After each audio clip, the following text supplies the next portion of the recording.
লাইফে যদি তুমি বাস্তবতা শিখতে চাও তাহলে অবশ্যই তোমাকে ঘর থেকে বেরোতে হবে। তুমি দামি অ্যাপার্টমেন্টে থেকে, দামি ঘর বাড়িতে থেকে, বাবার হোটেলে খেয়ে, মার আদরে বড় হয়ে তুমি বাস্তবতা শিখতে পারবে না। যদি তুমি লাইফে বাস্তবতা শিখতে চাও তো ডেফিনেটলি তোমাকে ঘর থেকে বের হতে হবে, তোমাকে রাস্তায় বের হতে হবে, তোমাকে বাজারে যেতে হবে, তোমাকে লঞ্চ ঘাটে যেতে হবে, তোমাকে বিভিন্ন জায়গায় নিজের পায়ে হাঁটতে হবে। গাড়িতে নয়, রিক্সায় নয়, বাইকে নয়, নিজের পায়ে হেঁটে হেঁটে তোমার শহরকে, তোমার গ্রামকে ঘুরে ঘুরে দেখতে হবে কোথায় কি হচ্ছে, কে কি করছে, কোন মানুষ কি ভাবছে, কে কিভাবে চলাচল করছে, কে কি কথা বলছে, কে কি বিক্রি করছে। এই জিনিসগুলো তোমাকে সচোখে দেখতে হবে। নিজের এক্সপিরিয়েন্সকে যদি তুমি বাড়াতে চাও, নিজের স্কিলকে যদি বাড়াতে চাও, নিজের বুদ্ধিমত্তাকে যদি বিকাশ করতে চাও, যদি বাস্তবতা শিখতে চাও, তো অবশ্যই তোমাকে ঘর থেকে বের হতে হবে।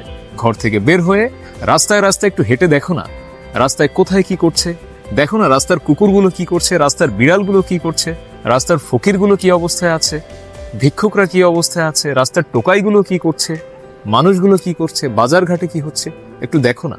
যদি এইগুলো তুমি খুঁটিয়ে খুঁটিয়ে দেখো, তোমার অবজারভেশন পাওয়ার বাড়বে এবং তুমি লাইফে বাস্তবতা শিখবে।